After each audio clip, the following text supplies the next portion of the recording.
والذين قتلوا في سبيل الله فلن يضل أعمالهم سيهديهم ويصلح بالهم ويدخلهم الجنة عرفها لهم يا أيها الذين آمنوا إن تنصروا الله ينصركم ويثبت أقدامكم والذين كفروا فتعسا لهم وأضل أعمالهم ذلك بأنهم كرهوا ما أنزل الله فأحبط أعمالهم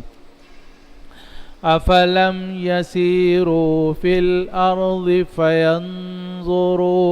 فينظروا كيف كان عاقبة الذين من قبلهم دمر الله عليهم وللكافرين أمثالها ذلك بأن الله مولى الذين آمنوا وأن الكافرين لا مولى لهم إن الله يدخل الذين آمنوا وعملوا الصالحات جنات تجري من تحتها الأنهار والذين كفروا يتمتعون ويأكلون كما تأكل الأنعام والنار مثوى لهم آمنت بالله صدق الله العظيم.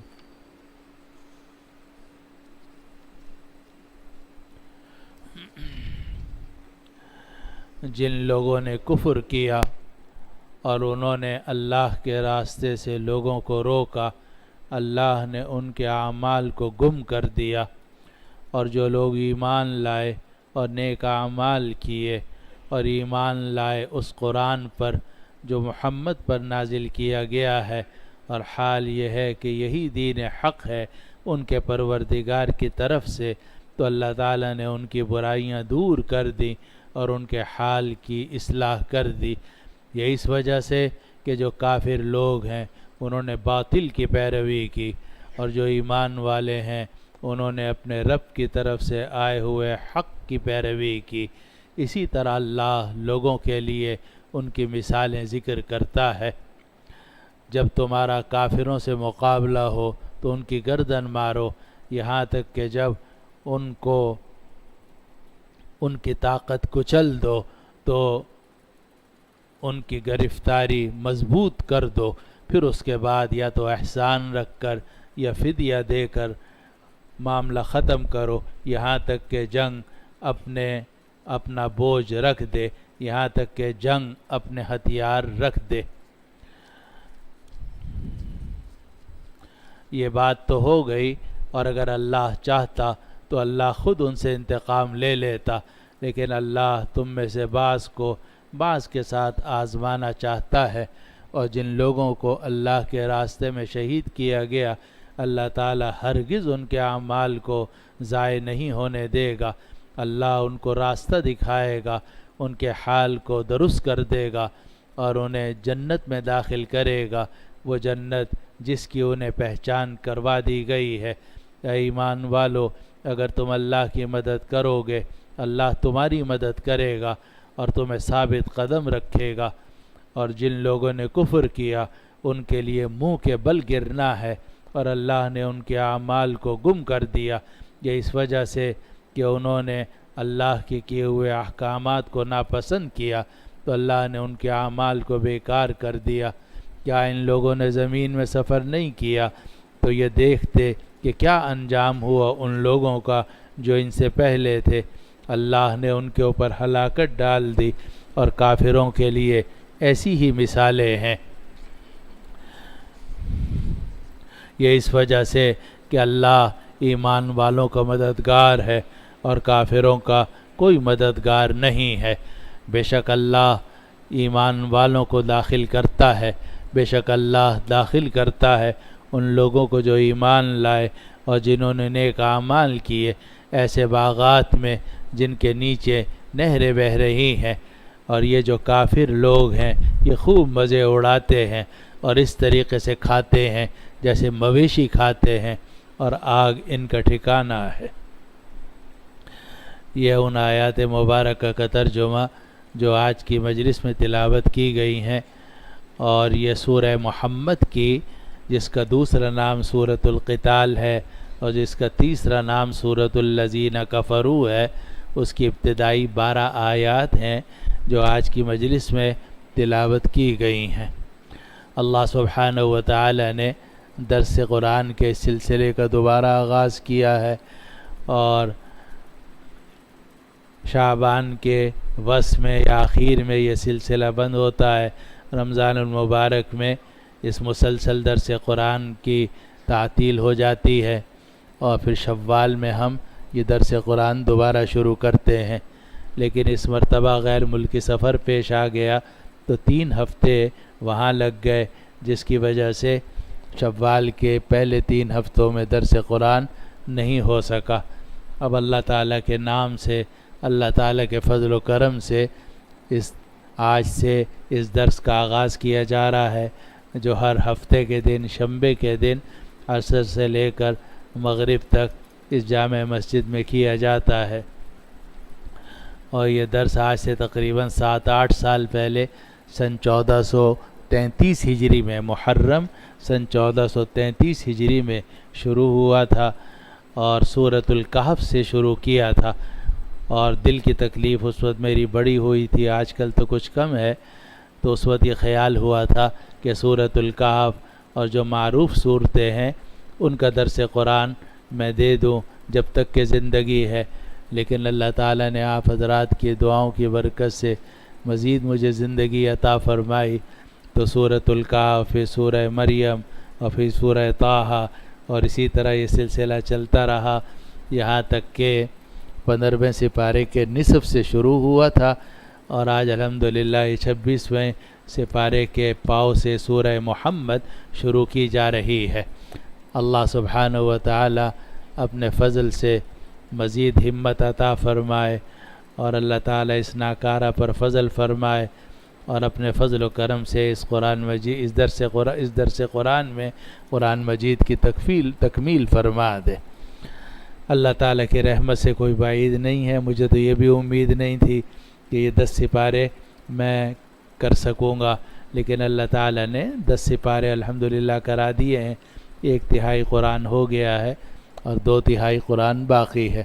کبھی یہ خیال ہوتا ہے کہ درس قرآن 1 دن کے بجائے 2 دن کر لیا جائے، اور جمعہ ہفتہ یا ہفتہ اتوار یا کوئی اور دن متعین کر لیا جائے، مگر یہ بھی خیال ہوتا ہے کہ آنے والوں پر اور مجھ پر کہیں بوجھ نہ ہو، کیونکہ یہ تو تبرع ہے اور اصل کام مدرسے کا کام ہے، جو مدرسے نے ڈیوٹیاں دے رکھی ہیں، اور وہ مقدم ہیں اس نفلی کام پر۔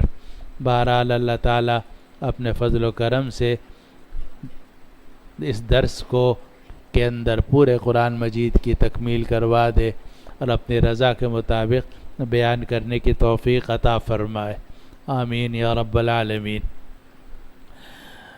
شعبان کے آخر میں ہم نے سورۃ الاحقاف ختم کی تھی، اور وہ حوامیم السبع تھیں، 7 حامیم جن کو عرائس القرآن یعنی قرآن کی دلہنیں کہا جاتا ہے۔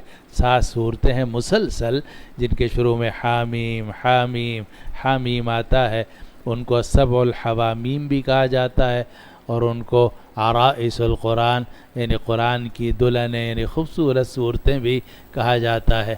تو آخری صورت تھی سورۃ الاحقاف، جس کے ترجمہ اور تفسیر بیان کرنے کی اللہ تعالی نے توفیق عطا فرمائی۔ آج کے درس میں ہم نے سورہ محمد شروع کی ہے۔ یہ سورہ محمد زیادہ تر سورہ محمد کے نام سے معروف ہے، لیکن بعض تفاسیر میں اس کو سورہ محمد کے بجائے سورۃ القتال کا نام بھی دیا گیا ہے، کیونکہ اس میں قتال کے یعنی جہاد کے احکام بیان کیے گئے ہیں، جیسے کہ آج ہی کی مجلس میں بھی انشاءاللہ یہ احکام آئیں گے۔ اور کسی نے اس سورت کا نام سورۃ الذین کفروا بھی ذکر کیا ہے، لیکن زیادہ معروف نام سورہ محمد ہے۔ اور یہ محمد صلی اللہ علیہ وسلم کا نام نامی اس میں گرامی قرآن مجید میں 4 مرتبہ آیا ہے، قرآن مجید میں 4 مرتبہ آیا ہے۔ یہ تیسری جگہ میں ہے، اور پھر آگے چوتھی جگہ میں سورۃ الفتح میں آئے گا محمد الرسول اللہ والذین معہ اشداء۔ تو یہ اس سورت کا زیادہ تر معروف نام سورہ محمد ہے۔ اس کی جو پہلی آیت ہے اس میں اللہ سبحانہ وتعالی کا ارشاد ہے کہ الذین کفروا وصدوا عن سبیل اللہ اضل اعمالہم، جن لوگوں نے کفر کیا اور جنہوں نے اللہ کے راستے سے روکا، اللہ نے ان کے اعمال کو گم کر دیا۔ جو کافر ہیں اور اللہ کے راستے سے روکنے والے ہیں، اللہ تعالیٰ نے ان کے اعمال کو گم کر دیا۔ اب گم کرنے کے 2 مطلب ہیں۔ ایک ہی مطلب یہ ہے کہ انہوں نے نبی کریم صلی اللہ علیہ وسلم کے خلاف، مسلمانوں کے خلاف اور دین اسلام کے خلاف جو کچھ کوششیں کیں، ان سب کوششوں کو اللہ تعالیٰ نے گم کر دیا، یعنی ان کو ناکام بنا دیا۔ اللہ تعالیٰ نے ان کوششوں کو، ان کے اعمال کو ناکام بنا دیا۔ اور دوسری توجیہ بعض علماء نے ذکر کی، اور وہ بھی اپنی جگہ ٹھیک ہے، کہ جن لوگوں نے کفر کیا اور اللہ کے راستے سے روکا، اللہ تعالیٰ ان کے اعمال کو گم کر دیتا ہے۔ یعنی اگر وہ نیک عمل کرتے ہیں تو دنیا میں تو اس کا بدلہ ان کو مل جاتا ہے، لیکن آخرت تک وہ عمل نہیں پہنچتا، راستے ہی میں گم ہو جاتا ہے۔ تو جن لوگوں نے کفر کیا اور جنہوں نے اللہ کے راستے سے روکا، اضل اعمالہم، اللہ تعالیٰ نے ان کے اعمال کو گم کر دیا۔ کافر بھی بہت نیکیاں کرتے ہیں، کوئی ہسپتال بنا دیا، سڑک بنا دی، لوگوں کی راحت کا سامان کر دیا، دوائیں ایجاد کر دیں، اور طرح طرح کے خیر کے کام جو دیکھنے میں خیر کے کام ہیں اور فروعات ہیں، تو وہ کافر کرتے رہتے ہیں۔ اور اللہ سبحانہ و تعالیٰ کسی پر ظلم نہیں کرتے۔ لا یظلم ربک احدا، تیرا پروردگار کسی پر ظلم نہیں کرتا۔ وما ربک بظلام للعبید، اور تیرا پروردگار بندوں پر ظلم کرنے والا نہیں ہے۔ اس لیے کافر جو بھی نیکیاں کرتے ہیں، اللہ تعالیٰ اس کا بدلہ انہیں دنیا میں جلدی سے دے دیتے ہیں۔ اور یہی وجہ ہے کہ کافروں کو دنیا میں خوب مل رہا ہوتا ہے، بلکہ مسلمانوں سے بھی زیادہ مل رہا ہوتا ہے، اس لیے کہ ان کی جو نیکیاں ہیں وہ دنیا ہی میں کارآمد ہوتی ہیں۔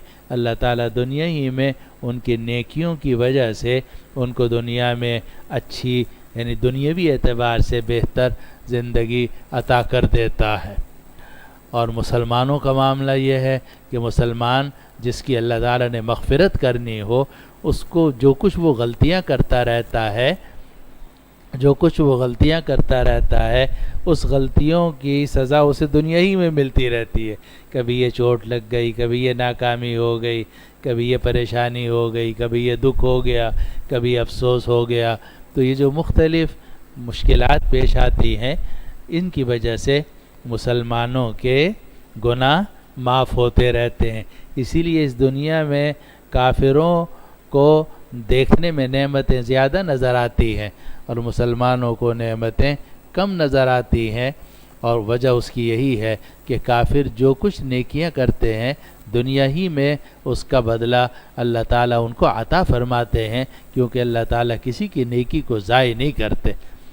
تو دنیا میں ان کی نیکی کا بدلہ انہیں دیا جاتا ہے، مگر چونکہ اللہ تعالیٰ پر اور نبی آخر الزماں صلی اللہ علیہ وسلم پر ان کا ایمان نہیں ہوتا، اس لیے آخرت میں ان کے لیے نجات نہیں ہے، اور ان کی نیکیاں آخرت تک نہیں پہنچیں گی، راستے ہی میں گم ہو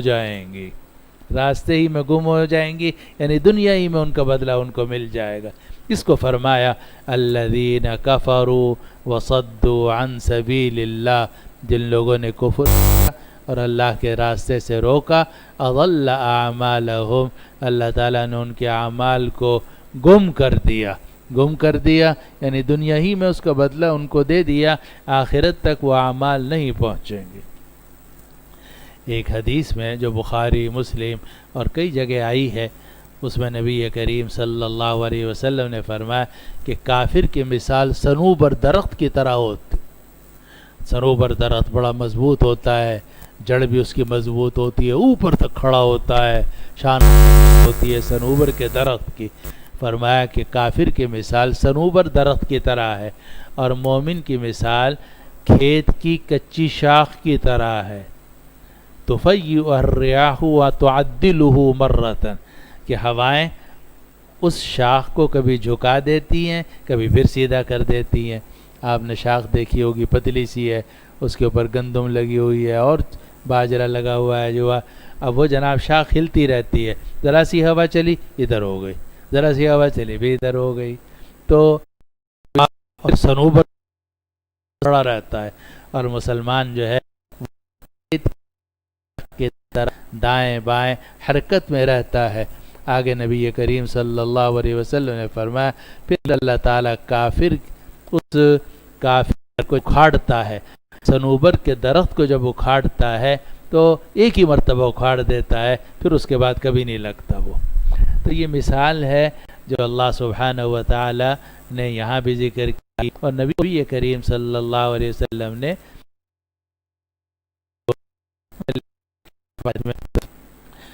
تو اس کی پہلی آیت سورہ محمد کی یہ ہے کہ الذین کفروا وصدوا عن سبیل اللہ، جن لوگوں نے کفر کیا اور اللہ کے راستے سے روکا، اضل اعمالہم، اللہ نے ان کے اعمال کو گم کر دیا، یعنی دنیا ہی میں وہ گم ہو جائیں گے، آخرت تک ان کا اثر نتیجہ نہیں پہنچے گا، آخرت خیر کا ان کے حق میں مرتب نہیں ہوگا۔ آگے آیت نمبر 2 میں ارشاد ہے کہ والذین آمنوا وعملوا الصالحات وآمنوا بما انزل على محمد، اور وہ لوگ جو ایمان لائے اور جنہوں نے نیک اعمال کیے اور جو ایمان لائے اس دین پر جو محمد پر نازل کیا گیا ہے صلی اللہ علیہ وسلم۔ تو جو لوگ ایمان لائے، نیک اعمال کیے اور اس دین پر ایمان لائے جو محمد صلی اللہ علیہ وسلم پر نازل کیا گیا، اور اس سے معلوم ہوا کہ اگر کوئی آدمی اللہ تعالیٰ پر بھی ایمان رکھتا ہے، انبیاء پر بھی ایمان رکھتا ہے، مگر نبی کریم صلی اللہ علیہ وسلم کی رسالت پر ایمان نہیں رکھتا یا ختم نبوت پر ایمان نہیں رکھتا، تو اس کا شمار مسلمانوں میں نہیں ہے۔ نبی کریم صلی اللہ علیہ وسلم پر جو دین نازل کیا گیا ہے اس پر ایمان رکھنا ضروری ہے۔ اسی لیے اللہ سبحانہ و تعالی نے سورہ محمد کی اس دوسری آیت میں پہلے ذکر کیا کہ والذین آمنوا وعملوا الصالحات، جو لوگ ایمان لائے جنہوں نے نیک کام کیے، پھر آگے فرمایا وآمنوا بما نزل علی محمد، اور وہ ایمان لائے اس دین پر جو محمد پر نازل کیا گیا ہے، وَهُوَ الْحَقُّ مِنْ رَبِّهِمْ، اور حال یہ ہے کہ یہی دین برحق ہے ان کے پروردگار کی طرف سے۔ یہ جو دین ہے جو محمد پر نازل کیا گیا، یہی دین برحق ہے۔ وَهُوَ الْحَقُّ مِنْ رَبِّهِمْ، اور یہی دین حق ہے ان کے پروردگار کی طرف سے۔ تو اور یہ جملہ معترضہ ہے، جو لوگ ایمان لائے، نیک اعمال کیے اور اس دین پر ایمان لائے جو محمد پر نازل کیا گیا، اللہ تعالیٰ نے ان کی برائیاں ان سے دور کر دیں اور ان کے حال کو درست کر دیا۔ اب بیچ میں جملہ معترضہ ہے کہ وَهُوَ الْحَقُّ مِنْ رَبِّهِمْ، اور حال یہ ہے کہ جو محمد پر دین نازل کیا گیا ہے وہی برحق ہے ان کے پروردگار کی طرف سے۔ اب حق منحصر ہے اس دین کے اندر جو محمد صلی اللہ علیہ وسلم پر نازل کیا گیا ہے۔ تو فرمایا کہ وَهُوَ الْحَقُّ مِنْ رَبِّهِمْ، اور یہ دین جو محمد پر نازل کیا گیا یہی برحق ہے ان کے پروردگار کی طرف سے. تو جو لوگ اس دین پر ایمان لائے اور نیک اعمال کیے کفر عنہم سیئاتہم واصلح بالہم، اللہ تعالیٰ نے ان کی برائیاں ان سے دور کر دیں، ان کی برائیاں ان سے دور کر دیں. واصلح بالہم، اور ان کا حال درست کر دیا.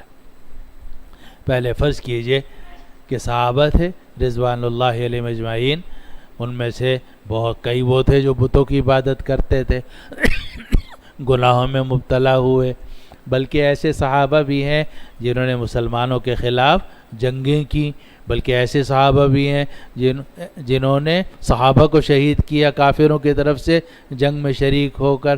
لیکن جب وہ ایمان لے آئے اور دین حق کو قبول کر لیا کفر عنہم سیئاتہم، اللہ تعالیٰ نے ان کی برائیاں ان سے دور کر دیں. جو غلطیاں ان سے ہو گئی تھیں اللہ تعالیٰ نے ان کو معاف فرما دیا. اور یہ حکم ہے ہر اس مسلمان کا کہ جو برائیوں میں مبتلا ہوا ہو پھر اللہ تعالیٰ نے اس کو نیکی کی توفیق عطا فرما دی، توبہ کر لی تو التائب من الذنب کمن لا ذنب لہ، گناہ سے توبہ کر لے آدمی سچی توبہ تو ایسا ہے جیسے گناہ ہوا ہی نہیں. کفر عنہم سیئاتہم، اللہ تعالیٰ نے ان کی برائیاں ان سے دور کر دیں. واصلح بالہم، اور ان کے حال کو درست کر دیا. ان کا حال درست کر دیا یعنی ان کے حالات درست کر دیے. اصلح بالہم، بال قرآن مجید میں 4 جگہ میں استعمال ہوا ہے، اور اکثر جگہوں میں بلکہ ساری ہی جگہوں میں اس کا معنی حال یا حالات ہے. البتہ یہ بال کا لفظ قلب کے معنی میں بھی استعمال ہوتا ہے کہ بال کا مطلب قلب، دل. ہمارے ہاں اردو میں لوگ کہتے ہیں ہاں جی بال بچوں کا کیا حال ہے یہ جو کہتے ہیں نا بال بچوں کا کیا حال ہے، تو بال سے مراد ہے حالات، کیا حالات ہیں، بچوں کا کیا حال ہے. تو یہ بال عربی زبان کا لفظ ہے اور کہتے ہیں کہ اس کی کوئی گردان نہیں آتی، اور اس بال کا مطلب جو ہے وہ حال یعنی حالات ہے.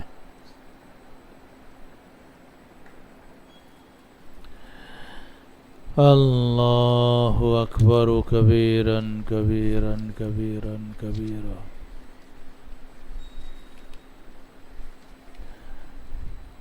قرآن مجید میں ہے سورہ یوسف میں ما بال النسوۃ اللاتی قطعن ایدیہن.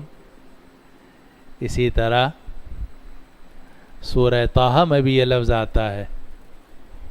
سورہ طٰہٰ میں کہاں گے بھئی ہمارے ایک ہیں قال فما بال القرون الاولی، کیا حالت ہے ان پہلے لوگوں کی جو اس دنیا سے چلے گئے.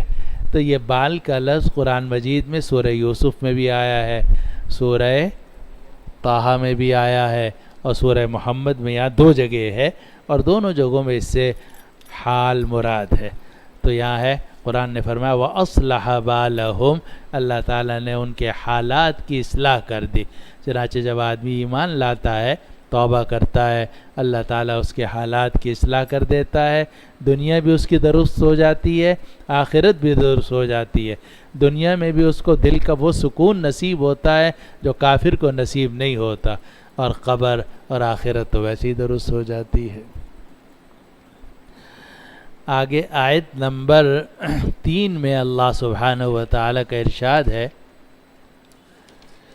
کہ ذَلِكَ بِأَنَّ الَّذِينَ كَفَرُوا اتَّبَعُوا الْبَاطِلَ، کہ اللہ تعالیٰ نے ان مومنین کی برائیوں کا کفارہ کر دیا، ان کے حالات کی اصلاح کر دی، اس وجہ سے کہ کافروں نے باطل کی پیروی کی اور جو ایمان والے تھے انہوں نے حق کی پیروی کی. ذَلِكَ بِأَنَّ الَّذِينَ كَفَرُوا اتَّبَعُوا الْبَاطِلَ، یہ اس وجہ سے کہ جو لوگ کافر تھے انہوں نے باطل کی پیروی کی. وَأَنَّ الَّذِينَ آمَنُوا اتَّبَعُوا الْحَقَّ مِن رَّبِّهِمْ، اور جو ایمان لائے انہوں نے حق کی پیروی کی جو ان کے پروردگار کی طرف سے آیا ہے۔ کذالک یضرب اللہ للناس امثالہم، اسی طرح اللہ تعالیٰ لوگوں کے لیے مثالیں بیان کرتا ہے، اسی طرح اللہ لوگوں کے لیے مثالیں بیان کرتا ہے کہ جو حق کی پیروی کرنے والے ہیں اللہ تعالیٰ ان کی برائیاں دور کر دیتا ہے، ان کے حالات کی اصلاح کر دیتا ہے، اور جو باطل کی پیروی کرنے والے ہیں اللہ تعالیٰ ان کے اعمال کو گم کر دیتا ہے، یعنی ان کے اعمال آخرت تک نہیں جاتے، دنیا ہی میں اس کا بدلہ مل جاتا ہے۔ یہ اس وجہ سے کہ کافر لوگوں نے باطل کی پیروی کی اور جو ایمان والے تھے انہوں نے اس حق کی پیروی کی جو ان کے پروردگار کی طرف سے آیا، اسی طرح اللہ لوگوں کے لیے ان کی مثال بیان کرتا ہے۔ آگے آیت نمبر 4 میں اللہ سبحانہ و تعالی نے جہاد کا حکم ذکر کیا ہے،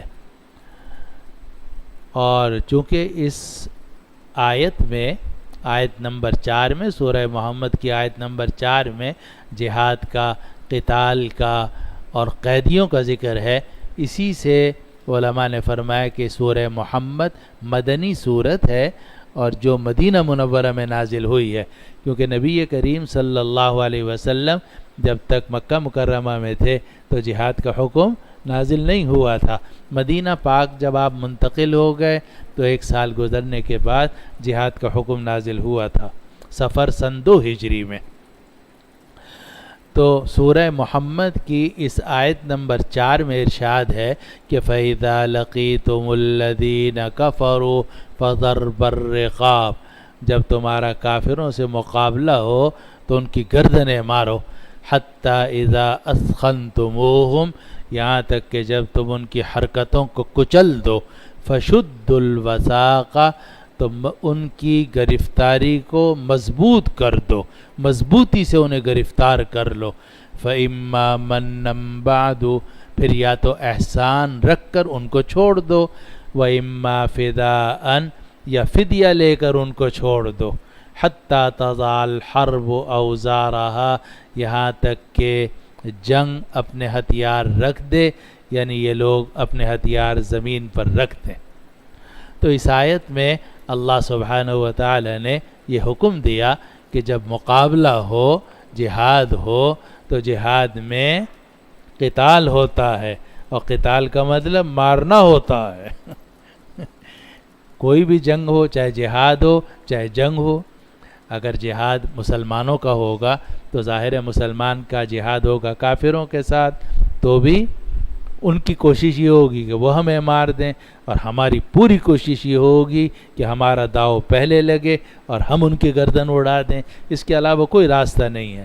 اگر جنگ ہو امریکہ اور روس کی تو بھی یہی ہوگا، جو بھی جنگ ہوگی تو اس میں جب 2 فریق ایک دوسرے کے مقابلے میں آئیں گے تو حکم یہی ہے کہ جب مقابلہ شروع ہو گیا، جنگ شروع ہو گئی، اس کے بعد پیچھے ہٹنے کا کوئی سوال نہیں ہے، پھر گردن مارنے میں اور کچلنے کے اندر کسی قسم کی کوئی کوتاہی برداشت نہیں کی جائے گی۔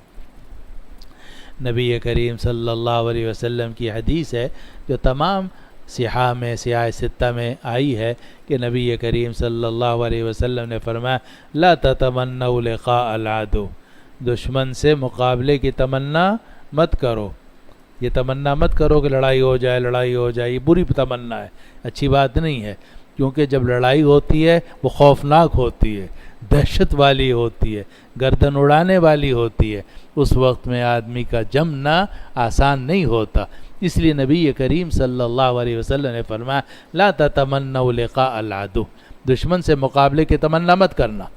اسی لیے یہ تمنا کرنا یا اللہ لڑائی ہو جائے، لڑائی ہو جائے، یہ بالکل غلط ہے، یہ سنت کے خلاف ہے۔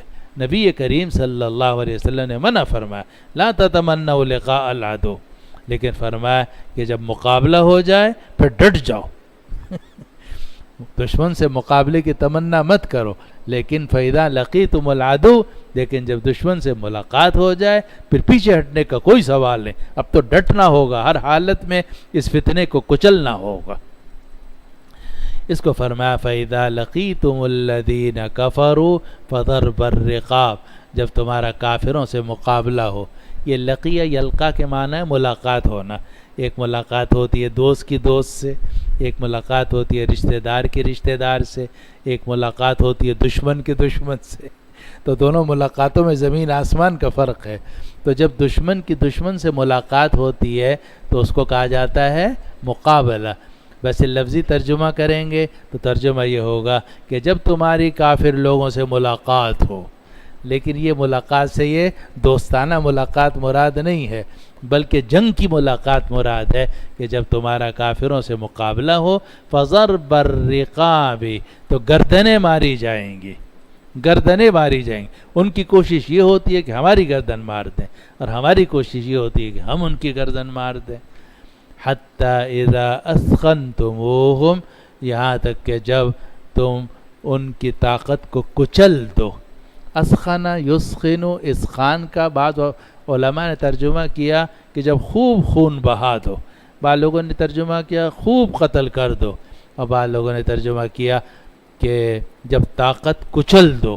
حضرت شیخ الاسلام مولانا تقی صاحب نے اس کا ترجمہ کیا طاقت کچل دو.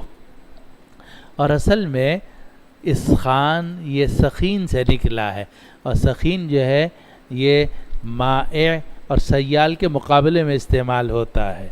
مائع بہتی ہوئی چیز ہوتی ہے، سیال بہتی ہوئی چیز ہوتی ہے، اور سخین کہا جاتا ہے جمی ہوئی چیز کو کہ جس میں حرکت ختم ہو جائے. اس لیے فَإِذَا أَسْخَنْتُمُوهُمْ کا مفہوم یہ ہے کہ جب تم ان کی حرکتوں کو ختم کر دو، ان کی الٹی سیدھی حرکتوں کو کچل دو. فَإِذَا أَسْخَنْتُمُوهُمْ، پھر جب تم ان کی حرکتوں کو کچل دو فَشُدُّ الْوَثَاقَ، تو ان کو ان مضبوطی سے باندھ دو.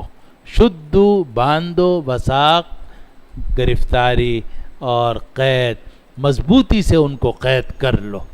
جب مضبوطی سے قید کرو گے تو پہلا حکم کیا دیا گیا کہ جب جہاد ہو یا جنگ ہو کافروں سے تو اس میں گردنیں مارنی پڑتی ہیں. اور اسی لیے مسلمان اگرچہ بڑا رحم دل ہوتا ہے، لیکن اس کے دل کے اندر اتنی طاقت ہونی چاہیے کہ وہ جہاد کے موقع پر کسی پر رحم نہ کھائے. کیونکہ اگر آپ نے جہاد کے موقع پر کافروں پہ رحم کھایا تو وہ آپ کو نہیں چھوڑیں گے یا آپ ان پہ رحم کھا لو وہ آپ پہ رحم نہیں کھائیں گے، وہ پھر آپ کو کچل دیں گے. اس لیے جب جہاد کا وقت ہو اس میں تو حکم یہی ہے فضرب الرقاب، کہ گردنیں ماری جائیں گی. فَإِذَا حَتَّى إِذَا أَسْخَنْتُمُوهُمْ، اور پھر جب ان کی حرکت ختم کر دو، حرکتیں ختم کر دو فَشُدُّ الْوَثَاقَ، تو ان کی گرفتاری کو مضبوط کرو، یعنی وہ نکل نہ سکے، بھاگ نہ سکیں. فَإِمَّا مَنًّا بَعْدُ، پھر اس کے بعد یا تو احسان رکھ کے ان کو چھوڑ دو. چنانچہ کبھی کبھار نبی کریم صلی اللہ علیہ وسلم احسان رکھ کے چھوڑ دیتے تھے. جیسے ثمام ابن اسال رضی اللہ عنہ کا قصہ آتا ہے کہ ان کو گرفتار کر لیا گیا، 3 دن وہ قید رہے، اور 3 دن کے بعد نبی کریم صلی اللہ علیہ وسلم نے فرمایا اطلقوہ، چھوڑ دو ان کو. چنانچہ اس علاقے کے سردار تھے. اب جب آپ نے چھوڑ دیا، وہ مسلمان نہیں ہوئے تھے، کافر تھے، لیکن کافر ہونے کے باوجود آپ نے ان کو چھوڑ دیا احسان رکھ کے. تو اس کو قرآن نے فرمایا فَإِمَّا مَنًّا بَعْدُ، اور جیسے ہی آپ نے ثمام ابن اسال کو چھوڑا وہ فوراً رضی اللہ عنہ بن گئے. چنانچہ روایات میں آتا ہے کہ جب آپ نے انہیں چھوڑا تو وہ گئے، جا کر غسل کیا اور کسی سے کپڑے لیے، کپڑے پہن کر آئے اور آ کر نبی کریم صلی اللہ علیہ وسلم کے دست مبارک پر اسلام قبول کر لیا، اور کہا اے محمد، کائنات میں سب سے زیادہ مجھے نفرت آپ سے تھی، اب کائنات میں سب سے زیادہ محبت آپ سے ہے. اب آپ مجھے حکم دیجئے کہ کیا کرنا ہے. اور میں یمامہ کے علاقے کا رہنے والا ہوں، وہاں گندم کی پیداوار ہوتی ہے، اگر آپ حکم دیں تو میں ان مشرکین مکہ کی گندم بند کر دوں. آپ نے فرمایا ٹھیک ہے تمہاری مرضی ہے. چنانچہ جا کے انہوں نے گندم بند کر دی، اور گندم کا ایک دانہ جو ہے مکہ مکرمہ جانا بند ہو گیا. اب یہ کفار قریش جو تھے انہوں نے وفد بھیجا نبی کریم صلی اللہ علیہ وسلم کے پاس اور کہا کہ تم تو بڑی صلہ رحمی کی باتیں کرتے ہو، رشتہ داری کی، اور تمہارے رشتہ دار وہاں بھوکے ہیں اور ان کو گندم نہیں مل رہی، اور تمہارے آدمی نے جناب گندم بند کر دی ہے۔ نبی کریم صلی اللہ علیہ وسلم نے انہیں پیغام بھیجا کہ گندم دے دو ان کو۔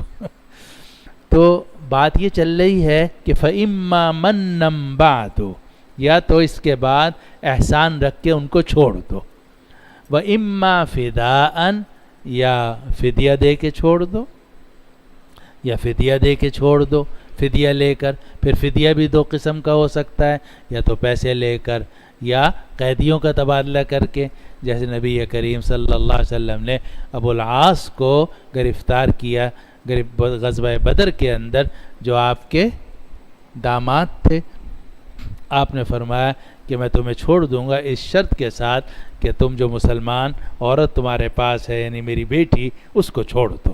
چنانچہ انہوں نے وعدہ پورا کیا، آپ نے ان کو رہا کیا، اور اس کے بدلے میں انہوں نے وہاں سے حضرت زینب رضی اللہ عنہ کو بھیج دیا، اور نبی کریم صلی اللہ علیہ وسلم کے پاس وہ آ گئیں، اور بھی قیدیوں کا تبادلہ ہوا ہے۔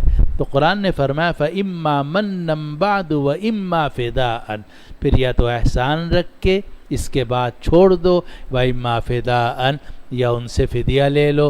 فدیہ یا تو پیسوں کی شکل میں لے لو یا قیدیوں کے تبادلے کی شکل میں لے لو۔ حتیٰ تضع الحرب اوزارها ذلك، یہاں تک کہ جنگ اپنا بوجھ رکھ دے، یعنی اپنے ہتھیار رکھ دے۔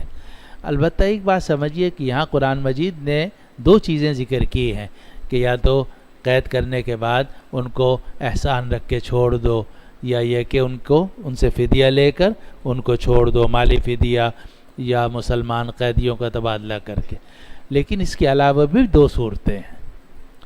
اس کے علاوہ تیسری صورت یہ ہے کہ ان کو غلام بنا لیا جائے، اور یہ بھی شریعت میں اجازت ہے کہ آپ اس کو غلام بنا لیں، لیکن وہ غلام کا وہ تصور نہیں ہے جو کافروں کے ہاں ہے۔ غلام کا تصور اسلام میں وہ ہے جو گھر کے خادم کا یا گھر کے کام کرنے والی خاتون کا ہوتا ہے، ماسی کا ہوتا ہے۔ چنانچہ جو کافر مرد یا کافر عورتیں ہیں ان کو غلام بنا لیا جاتا ہے، یعنی ان کو گھروں میں تقسیم کر دیا جاتا ہے۔ چنانچہ ہر گھر کے اندر ایک ایک وہ خادم ہوتا ہے، وہ گھر کے اندر رہتا ہے۔ گھر والے کی ذمہ داری ہوتی ہے کہ اسے کھلائے اور پلائے۔ اطعموہم مما تاکلون والبسوہم مما تلبسون، جو تم کھاتے ہو اس میں سے کچھ ان کو بھی کھلاؤ، جو خود پہنتے ہو اس میں سے کچھ ان کو بھی پہناؤ۔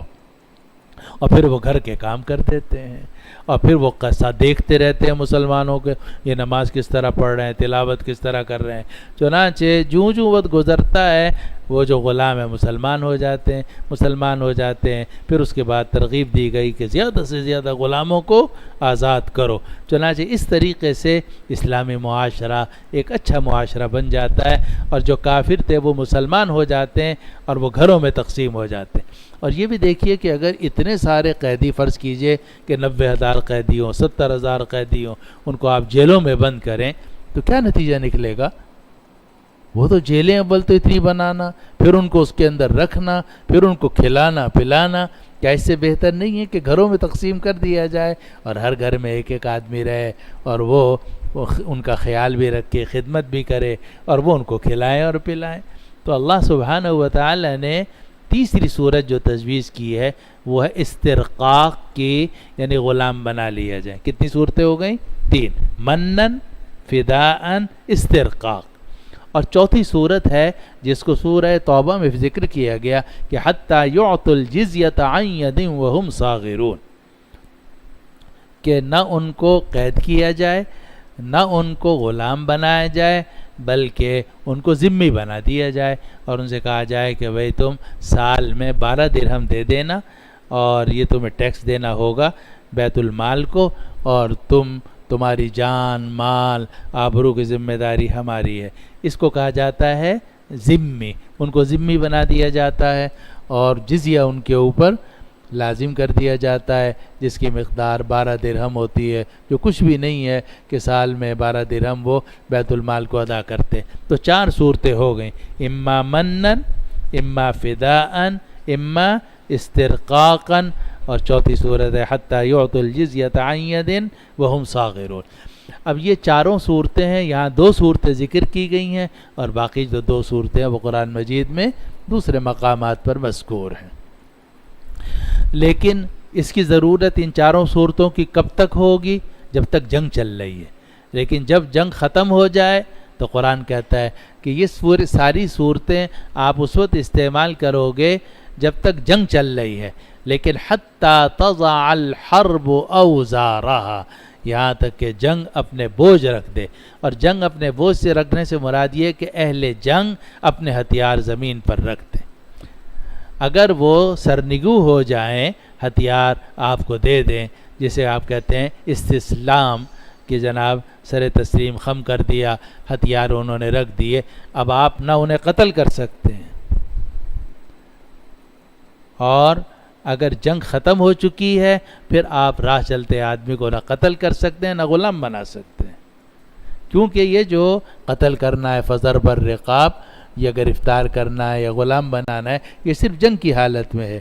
لیکن جب جنگ ختم ہو گئی، اب کوئی آدمی آپ کے کافر ہے اور کسی دوسرے علاقے سے آپ کے ملک میں آتا ہے، اور اس کا مقصد جو ہے وہ ملاقات ہے، ویزا لے کر آتا ہے، تو پھر کوئی نہ آپ اس کو قتل کر سکتے ہیں، نہ آپ اس کو قیدی بنا سکتے ہیں، نہ آپ اس کو غلام بنا سکتے ہیں۔ جس کو قرآن کہہ رہا ہے حتی تضع الحرب اوزارها ذلک، کہ من یا فدا یہ اس وقت تک ہوگا کہ جب تک کہ جنگ اپنے ہتھیار نہیں رکھ دیتی۔ جنگ مراد اہل جنگ اپنے ہتھیار نہیں رکھ دیتے۔ آگے قرآن کہتا ہے ذالک، یہ تو بات ہم نے آپ کو بتا دی، ذالک یہ بات ہم نے آپ کو بتا دی۔ وَلَوْ يَشَاءُ اللَّهُ لَانتَصَرَ مِنْهُمْ، اور اگر اللہ چاہتا تو اللہ خود ان سے انتقام لے لیتا، وَلَكِنْ لِيَبْلُوَ بَعْضَكُمْ بِبَعْضٍ، لیکن اللہ چاہتا ہے کہ تم میں سے بعض کو بعض کے ساتھ آزمائے۔ یعنی اللہ تعالیٰ تو قادر ہے، ان کو مسلمان بھی بنا سکتا تھا، ان کو ایک ہی لمحے میں سارے کافروں کو قتل ہی کر سکتا تھا، ایک ہی لمحے میں سارے کافروں کی روح بھی قبض کر سکتا تھا، لیکن اللہ تعالیٰ اس طرح نہیں کرتا۔ اللہ تعالیٰ جو ہے وہ بعض کو بعض کے ساتھ آزماتا ہے، چنانچہ حق اور باطل کا جو یہ جھگڑا ہے یہ قیامت تک چلتا رہے گا۔ چنانچہ کافر یہ چاہیں کہ ہم سب مسلمانوں کو دنیا سے ختم کر دیں، یہ ممکن نہیں ہے، اور آپ مسلمان یہ چاہو کہ ہم سارے کافروں کو اور شیطان کو ختم کر دیں، یہ بھی نہیں ہو سکتا۔ کافر بھی دنیا میں باقی رہیں گے، شیطان بھی باقی رہے گا، نفس بھی باقی رہے گا، ساری عمر کا مقابلہ ہے یہ، اور یہی اسی سے آزمائش ہوتی ہے کہ آپ اس دنیا میں رہ کر کیا کس طریقے سے زندگی گزارتے ہیں۔ اس کو قرآن فرما رہا ہے وَلَوْ يَشَاءُ اللَّهُ لَانتَصَرَ مِنْهُمْ، اگر اللہ چاہتا تو خود ان سے بدلہ لے لیتا، وَلَكِنْ لِيَبْلُوَ بَعْضَكُمْ بِبَعْضٍ، لیکن اللہ چاہتا ہے کہ تم میں سے بعض کو بعض کے ساتھ آزمائے، کافروں کو بھی آزمائے، مسلمانوں کو بھی آزمائے، اور یہ آزمائے کہ یہ کس طریقے سے ان کے ساتھ معاملہ کرتے ہیں جنگ میں، اور کس طریقے سے ان کے ساتھ معاملہ کرتے ہیں امن کے زمانے میں۔ آگے اللہ تعالیٰ نے فرمایا وَالَّذِينَ قُتِلُوا فِي سَبِيلِ اللَّهِ فَلَنْ يُضِلَّ أَعْمَالَهُمْ، اور جن لوگوں کو اللہ کے راستے میں شہید کر دیا گیا، اللہ تعالیٰ ہرگز ان کے اعمال کو ضائع نہیں ہونے دے گا۔ وَالَّذِينَ قُتِلُوا فِي سَبِيلِ اللَّهِ، اور جن کو اللہ کے راستے میں شہید کر دیا گیا، فَلَنْ يُضِلَّ أَعْمَالَهُمْ، اللہ تعالیٰ ہرگز ان کے اعمال کو ضائع نہیں ہونے دے گا، گم نہیں کرے گا۔ گم نہیں کرے گا یعنی انہوں نے جو نیک اعمال کیے ہیں وہ ان کے شہید ہونے سے ختم نہیں ہو جائیں گے، بلکہ ان کے نیک اعمال جاری رہیں گے، بلکہ اس کا ثواب بھی ان کو ملتا رہے گا۔ چنانچہ جن حضرات نے جانیں دیں، قربانیاں دیں اور علاقے فتح کیے، تو وہ علاقے جب فتح ہو گئے تو جب تک وہاں مسلمانوں کی حکمرانی ہے اس وقت تک اس کا ثواب ان شہداء کو ملتا رہے گا کہ جنہوں نے اپنی جانیں اس کے لیے قربان کی تھی۔ اس کو قرآن کہتا ہے وَالَّذِينَ قُتِلُوا فِي سَبِيلِ اللَّهِ، اور جن لوگوں کو اللہ کے راستے میں شہید کر دیا گیا، فَلَنْ يُضِلَّ أَعْمَالَهُمْ، تو اللہ تعالیٰ ہرگز ان کے اعمال کو گم نہیں کرے گا. سیہدیہم ویصلح بالہم، اللہ ان کو ہدایت دے گا، ان کو راستہ دکھا دے گا. وَيُصْلِحُ بَالَهُمْ، اور اللہ تعالیٰ ان کے حالات کی اصلاح کر دے گا.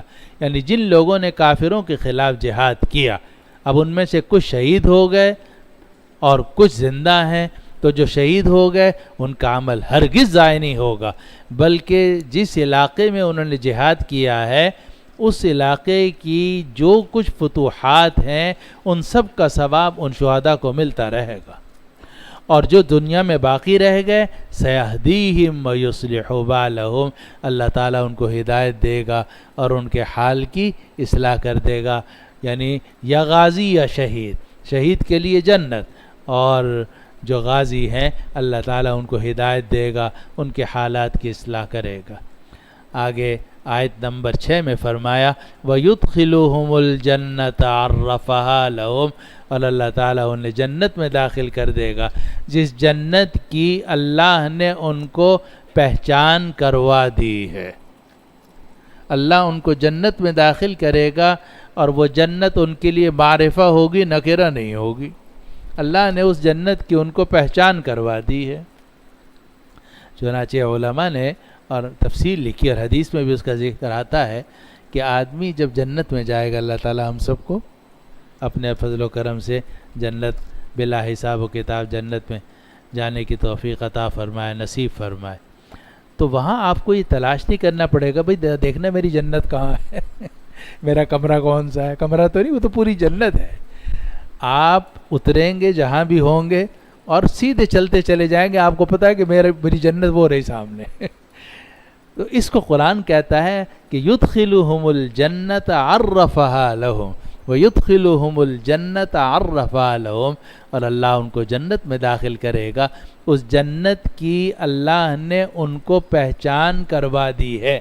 پہچان کروا دی ہے یعنی جب وہ داخل جائیں گے جنت کی طرف، ان کو پتہ ہوگا کہ مجھے کہاں جانا ہے. آپ اپنے گھر جاتے ہو چھٹیوں میں تو آپ کو پوچھنا پڑتا ہے کہ میرا گھر کہاں ہے. آپ ریل سے اترتے ہو، بس سے اترتے ہو، آپ کو پتہ ہے اپنا کس طریقے سے جانا ہے، معرفہ ہے. اسی طرح جب ہم جنت میں جائیں گے، اللہ تعالیٰ اپنے فضل سے پہنچا دے، تو وہ جنت ہمارے لیے نکرہ نہیں ہوگی بلکہ معرفہ ہوگی. ہم اس کو پہچانتے ہوں گے کہ یہ فلاں کی جنت ہے، وہ جنت تو میری ہے. چنانچہ آدمی سیدھا اس جنت کی طرف بڑھتا چلا جائے گا. وہاں سارے حوریں اور خدام منتظر ہوں گے آپ کے اور آپ کا استقبال کریں گے. وَيُدْخِلُهُمُ الْجَنَّةَ عَرَّفَهَا لَهُمْ، اللہ نے ان کو جنت اللہ ان کو جنت میں داخل کرے گا اور اللہ نے اس جنت کی ان کو پہچان کروا دی ہے. یہ تو ایک ترجمہ ہے اس جملے کا، اس آیت کا. لیکن ایک اور ترجمہ حضرت عبداللہ ابن عباس رضی اللہ عنہ نے کیا ہے، اور وہ ہے عرف کو لے کر. یہ میں نے تو معرفہ اور نکرہ والی بات بتائی، عرفہا لہم، لیکن ایک تفسیر حضرت عبداللہ ابن عباس رضی اللہ عنہ نے کی، اور وہ عرف کہتے ہیں خوشبو کو. آپ نے طالب علموں نے پڑھی ہوں گی بعض حدیثیں جس میں آتا ہے کہ لن یجد عرف الجنہ، کہ وہ آدمی جو ہے جنت کی خوشبو نہیں پائے گا. عرف الجنہ، تو عرف کہتے ہیں خوشبو کو.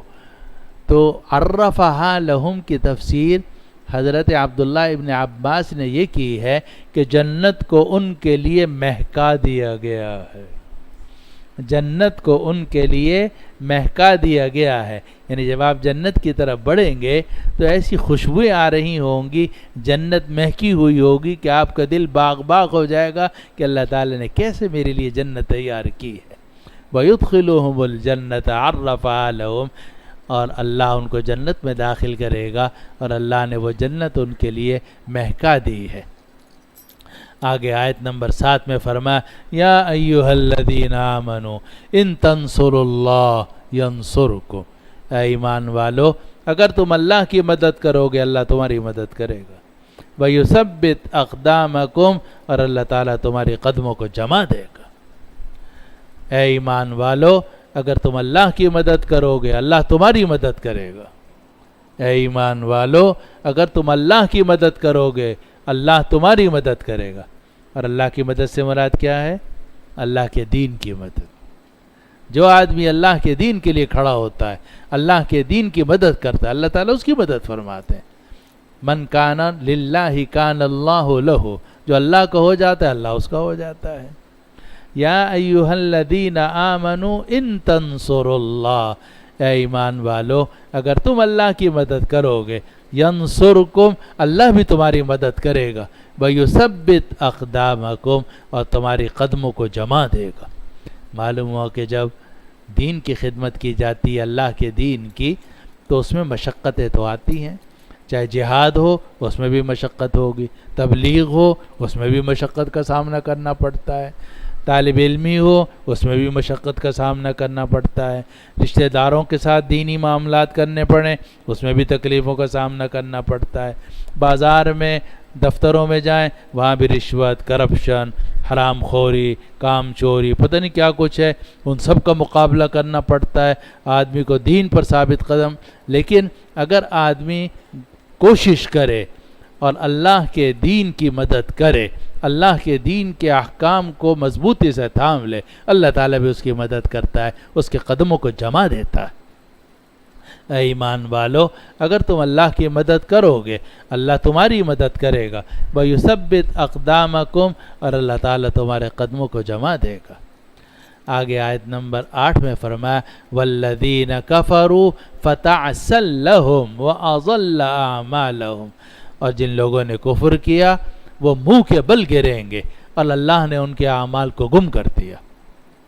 جن لوگوں نے کفر کیا فَتَعْسَلْ لَهُمْ، تو وہ منہ کے بل گریں گے.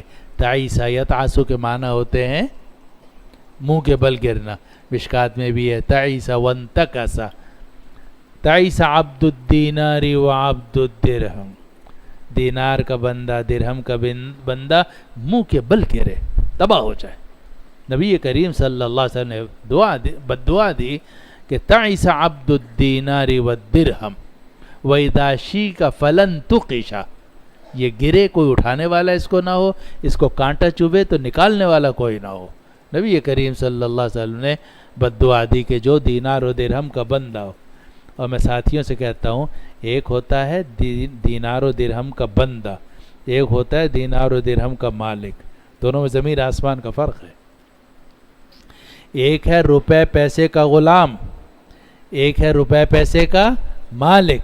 بددعا کس کے لیے ہے؟ جو روپے پیسے کا غلام ہو. عبد الدین تعیس عبد الدینار و عبد الدرہم. لیکن اگر کوئی صاحب الدینار رب الدینار رب الدرہم ہو تو اس کے لیے نہیں ہے. وہ تو اللہ کے حکم کے مطابق اس کو لیتا ہے، اللہ کے حکم کے مطابق رکھتا ہے، زکوٰۃ ادا کرتا ہے، اللہ کے حکم کے مطابق خرچ کرتا ہے. لیکن جو پیسے کا غلام ہو، جہاں دیکھا تباہ پرات وہیں گزاری ساری رات، جہاں دیکھا پیسہ وہیں پھسل گیا، یہ ہے عبد الدینار والدرہم. اور نبی کریم صلی اللہ علیہ وسلم فرمایا کہ خدا کرے یہ منہ کے بل جا کے گرے. آپ نے بددعا دی. تو یہاں قرآن مجید نے وہی لفظ استعمال کیا کہ والذین کفروا فتعسل لهم واضل اعمالهم، اور جن لوگوں نے کفر کیا ان کے لیے منہ کے بل گرنا ہے. وَأَضَلَّ أَعْمَالَهُمْ، اور اللہ تعالیٰ نے ان کے اعمال کو گم کر دیا. یعنی ان کے اعمال کے بدلہ آخرت میں ان کو نہیں ملے گا. ان کے اعمال اسی دنیا میں گم ہو جائیں گے، کچھ عرصے کے بعد یہ بھی گم ہو جائیں گے، مٹی ہو جائیں گے، اور ان کے اعمال بھی مٹی ہو جائیں گے. اور ان کے اعمال گم ہو جائیں گے یعنی آخرت تک نہیں پہنچیں گے. جن لوگوں نے کفر کیا ان کے لیے منہ کے بل گرنا ہے، اور ان کے اللہ نے ان کے اعمال کو گم کر دیا. آگے فرمایا آیت نمبر 9 میں ذَلِكَ بِأَنَّهُمْ كَرِهُوا مَا أَنزَلَ اللَّهُ، یہ اس وجہ سے کہ ان لوگوں نے اللہ کے نازل کردہ احکامات کو ناپسند کیا. فَأَحْبَطَ أَعْمَالَهُمْ، تو اللہ تعالیٰ نے ان کے اعمال کو ختم کر دیا. ذَلِكَ بِأَنَّهُمْ كَرِهُوا مَا أَنزَلَ اللَّهُ، یہ اس وجہ سے کہ ان لوگوں نے اللہ کے نازل کردہ احکام کو ناپسند کیا. فَأَحْبَطَ أَعْمَالَهُمْ، تو اللہ نے ان کے اعمال کو ختم کر دیا. ان کے اعمال کو ختم کر دیا. وہی دو طرح کے اعمال، ایک وہ اعمال جو انہوں نے نبی کریم صلی اللہ علیہ وسلم کے مخالفت میں کیے تھے، اسلام اور مسلمانوں کی دشمنی میں کیے تھے، اللہ تعالیٰ انہوں نے بیکار کر دیا۔ اسی طرح وہ نیک اعمال جو دیکھنے میں نیک اعمال تھے مگر یہ اللہ پر ایمان نہیں رکھتے تھے، اور جو اللہ نے دین محمد صلی اللہ علیہ وسلم پر نازل کیا اس پر ایمان نہیں رکھتے تھے، وَأَحْبَطَ أَعْمَالَهُمْ، تو اللہ تعالیٰ نے ان کے اعمال کو بیکار کر دیا، یعنی دنیا میں تو اس کا بدلہ دے دیا لیکن آخرت میں اس کا بدلہ ان کو کوئی نہیں ملے گا۔ آگے آیت نمبر 10 میں اللہ تعالیٰ کا ارشاد ہے، أَفَلَمْ يَسِيرُوا فِي الْأَرْضِ، کیا ان لوگوں نے زمین میں سفر نہیں کیا؟ فَيَنْظُرُوا كَيْفَ كَانَ عَاقِبَةُ الَّذِينَ مِنْ قَبْلِهِمْ، تو یہ دیکھتے کہ کیا انجام ہوا ان لوگوں کا جو ان سے پہلے تھے۔ دَمَّرَ اللَّهُ عَلَيْهِمْ، اللہ نے ان کے اوپر ہلاکت نازل کی۔ وَلِلْكَافِرِينَ أَمْثَالُهَا، اور کافروں کے لیے اسی جیسی مثالیں ہیں۔ یہ جو قرآن مجید نے فرمایا کہ کیا ان لوگوں نے زمین میں سفر نہیں کیا، اشارہ اس بات کی طرف کہ تم لوگ تو زمین میں سفر کرتے ہو، کیونکہ قریش مکہ جو تھے وہ سردیوں کے زمانے میں جاتے تھے یمن کی طرف، اور جب یہ یمن کی طرف جاتے تھے تو راستے میں قوم عاد کے آثار موجود ہیں، آج بھی موجود ہیں، اس زمانے میں بھی موجود تھے۔ وہ دیکھتے تھے کہ یہاں قوم عاد موجود تھی۔ اور گرمیوں کے زمانے میں قریش مکہ جاتے تھے شام کی طرف، اور شام کی طرف جاتے ہوئے راستے میں مدائن صالح اور حضرت صالح علیہ السلام اور قوم سمود کے آثار وہاں موجود تھے۔ تو نیچے جاتے تھے جنوب کی طرف، یمن کی طرف، تو قوم عاد کے سارے مناظر ان کے سامنے آتے تھے۔ اوپر شام کی طرف جاتے تھے شمال کی طرف، تو مدائن صالح قوم سمود کے آثار تھے۔ اس سے اوپر جاتے تھے تو وہ بحیرہ میت تھا کہ جہاں حضرت لوط علیہ السلام کی قوم کے اوپر عذاب آیا تھا۔ یہ ساری چیزیں ان کے سامنے تھیں۔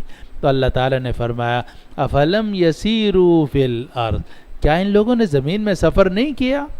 فینظروا کیف کان عاقبۃ الذین من قبلہم، کہ یہ دیکھیں کہ کیا انجام ہوا ان قوموں کا جو ان سے پہلے تھے، ان لوگوں کا جو ان سے پہلے تھے۔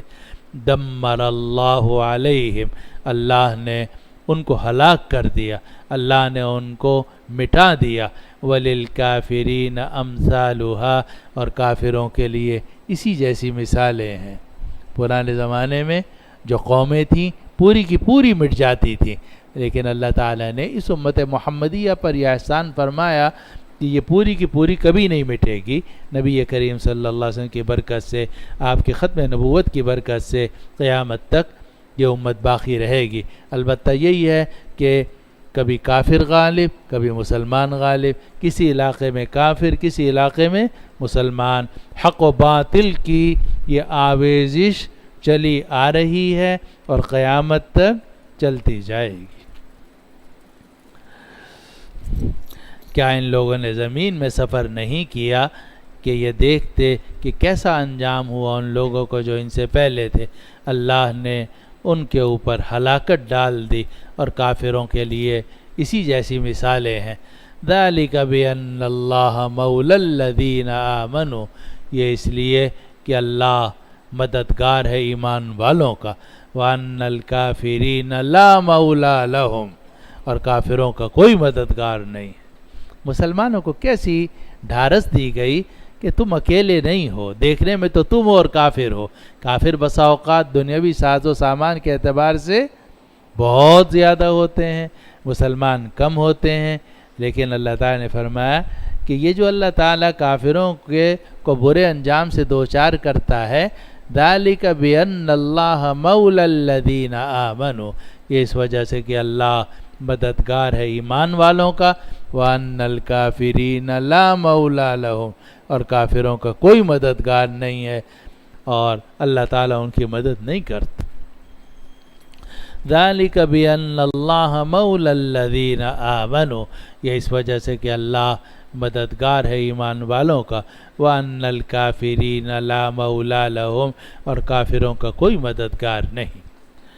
آج کے درس کی آخری آیت نمبر 12، اس میں اللہ سبحانہ و تعالیٰ کا ارشاد ہے ان اللہ یدخل الذین آمنوا وعملوا الصالحات جنات تجری من تحتها الانہار، بے شک اللہ داخل کرے گا ایمان والوں کو، ان لوگوں کو جو ایمان لائے اور جنہوں نے نیک اعمال کیے، کہاں داخل کرے گا؟ ایسی جنتوں میں جن کے نیچے نہریں بہہ رہی ہیں۔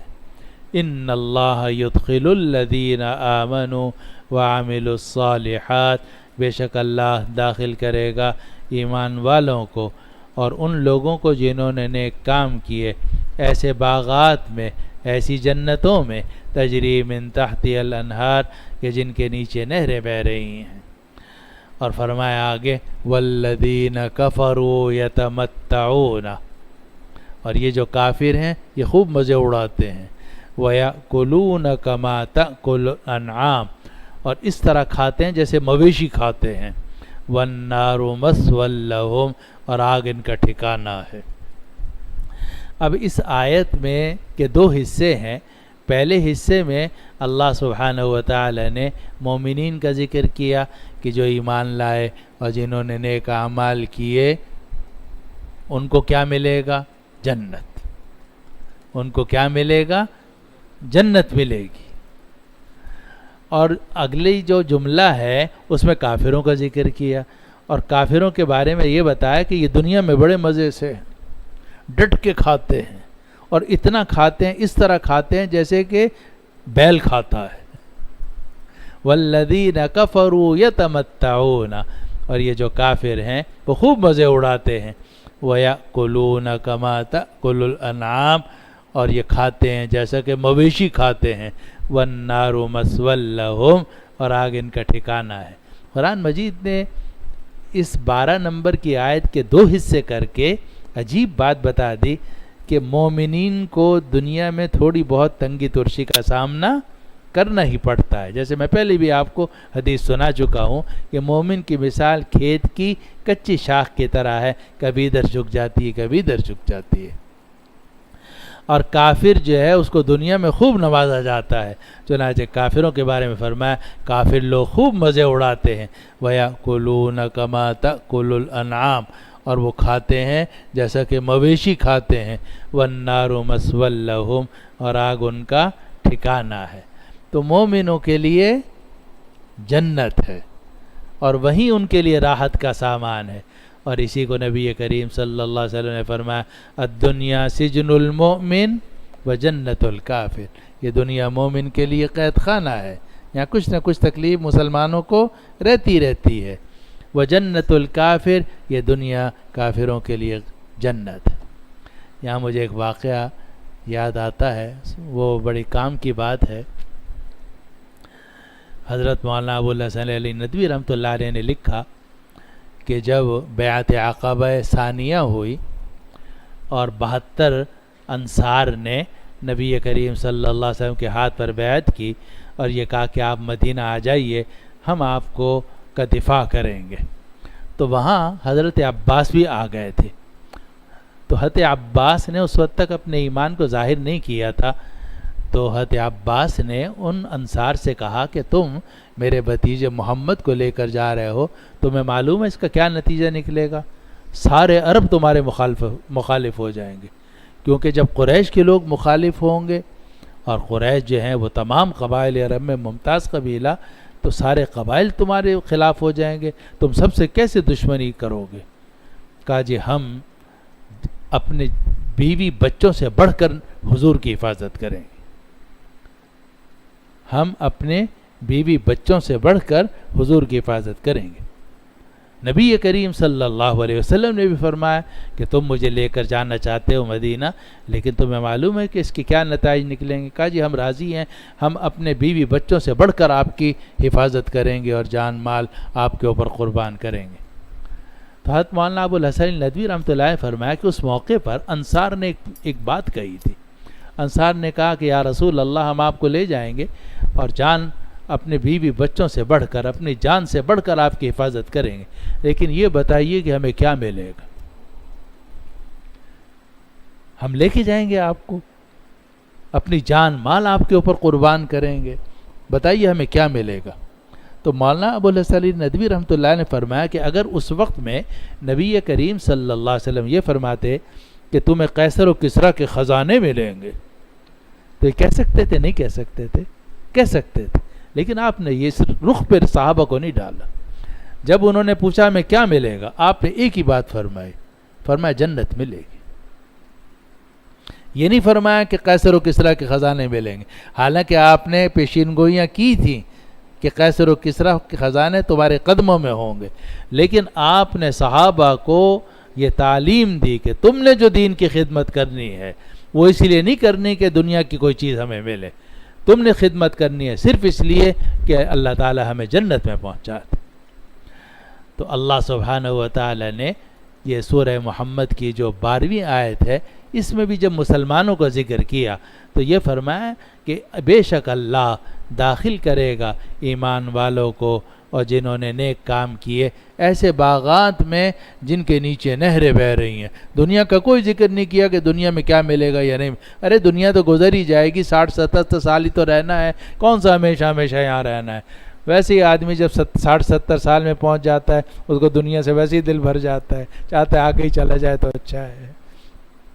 تو دنیا جگہ جی لگانے کی دنیا نہیں ہے، یہ عبرت کی جا ہے، تماشا نہیں ہے. تو دنیا تو گزر ہی جاتی ہے، اصل چیز جنت ہے. تو اللہ تعالیٰ نے فرمایا بے شک اللہ داخل کرے گا ایمان والوں کو اور ان لوگوں کو جنہوں نے نیک اعمال کیے ایسے باغات میں جن کے نیچے نہریں بہہ رہی ہیں. اور فرمایا کافر لوگ کیا ہیں، ان کا دنیا کا ذکر کیا اور فرمایا والذین کفروا، اور جو کافر ہیں یتمتعون، وہ خوب مزے اڑاتے ہیں، ویأکلون، اور وہ کھاتے ہیں، کما تأکل الانعام، جیسا مویشی کھاتے ہیں، والنار مثوی لہم، آگ ان کا ٹھکانہ ہے. اشارہ کر دیا کہ دنیا میں خوب مزے اڑاتے ہیں، شراب بھی ہے، زنا بھی ہے، اور جو چاہتے ہیں کرتے ہیں، خوب مزے اڑاتے ہیں دنیاوی اعتبار سے، اور اس طرح کھاتے ہیں جیسا کہ مویشی کھاتے ہیں. اشارہ کر دیا کہ مومن کھاتا ہے بہت سوچ سمجھ کر.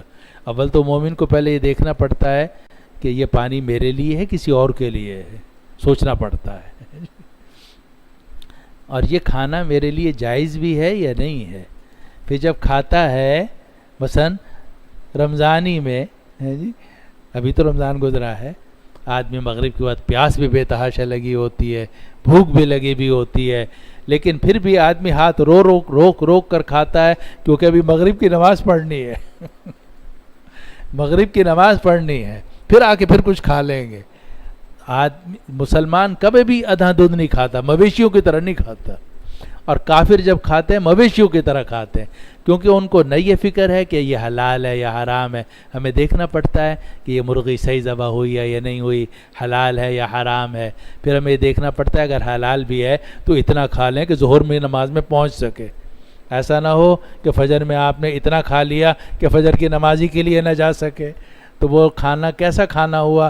وہ تو کھانا آپ کو کھا گیا حالانکہ آپ کو چاہیے تھا کہ آپ کھانا کھاتے، وہ کھانا آپ کو کھا گیا.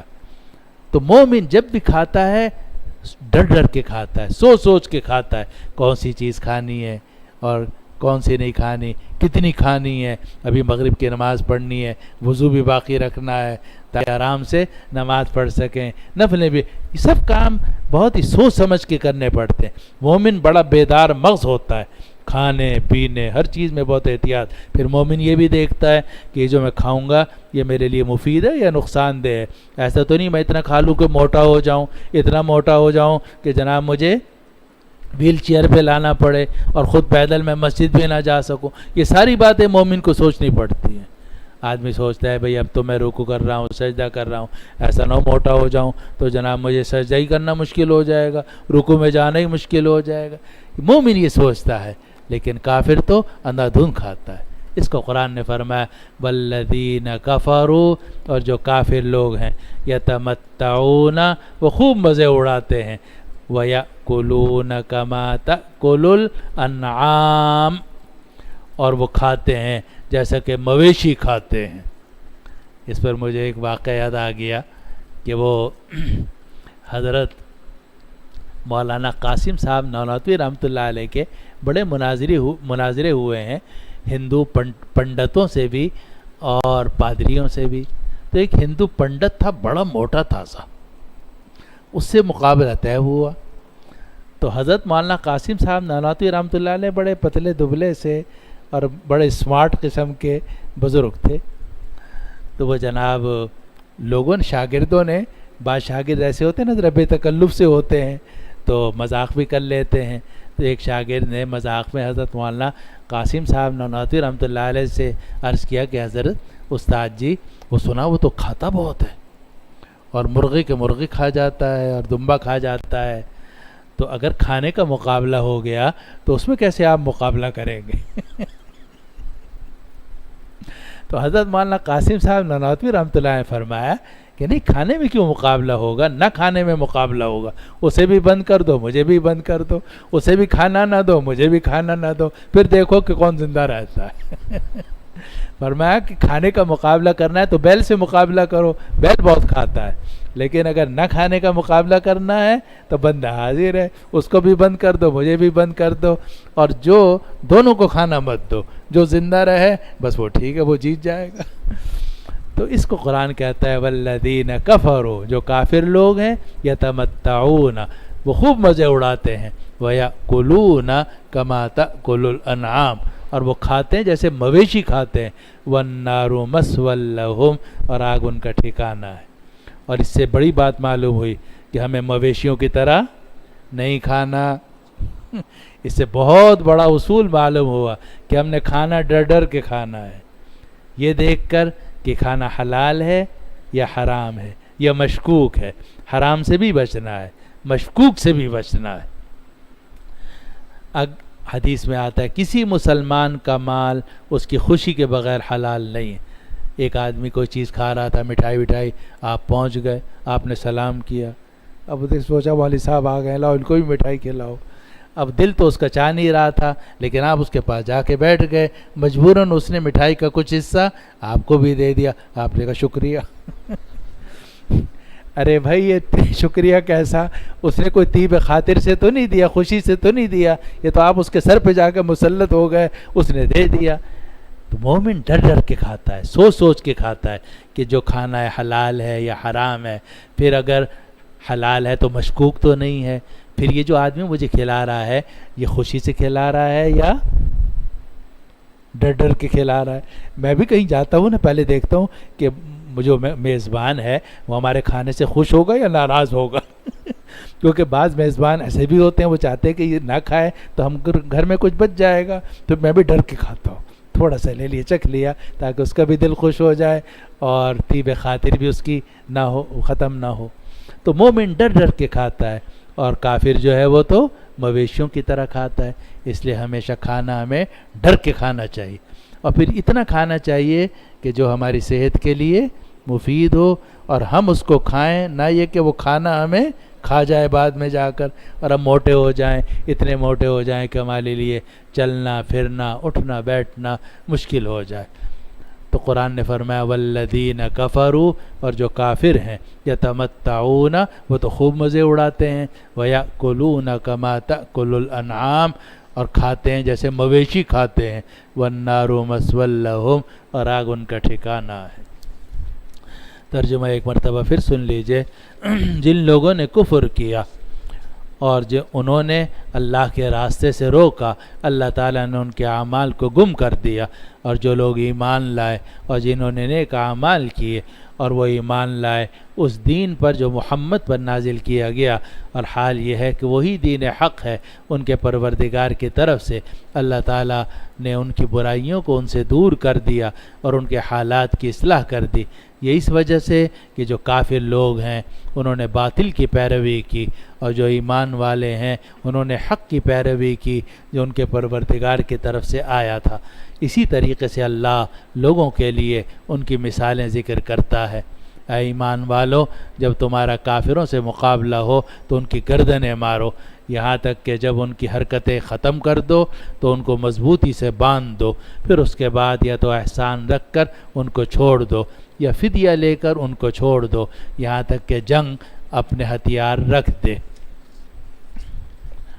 یہ بات معلوم ہو گئی، اور اگر اللہ چاہتا تو خود بدلہ لے لیتا، لیکن اللہ تم میں سے بعض کو بعض کے ساتھ آزمانا چاہتا ہے، اور جن لوگوں کو اللہ کے راستے میں شہید کر دیا گیا اللہ تعالیٰ ہرگز ان کے اعمال کو ضائع نہیں کرے گا۔ اللہ ان کو ہدایت دے گا اور ان کے حالات کی اصلاح کر دے گا، اور ان کو اس جنت میں داخل کر دے گا کہ جس جنت کی اللہ نے ان کو پہچان کروا دی ہوگی، یعنی وہ جنت ان کے لیے معرفہ ہوگی۔ اے ایمان والو، اگر تم اللہ کی مدد کرو گے اللہ تمہاری مدد کرے گا، تمہارے قدموں کو جما دے گا۔ اور یہ جو کافر لوگ ہیں یہ منہ کے بل گرنے والے ہیں، اور اللہ نے ان کے اعمال کو گم کر دیا، یہ اس وجہ سے کہ انہوں نے اللہ کے نازل کیے ہوئے احکامات کو ناپسند کیا، تو اللہ نے ان کے اعمال کو ختم کر دیا۔ کیا ان لوگوں نے زمین میں سفر نہیں کیا تو یہ دیکھتے کہ پہلے لوگوں کا کیا انجام ہوا، اللہ نے ان کے اوپر ہلاکت ڈال دی، اور کافروں کے لیے اسی جیسی مثالیں ہیں۔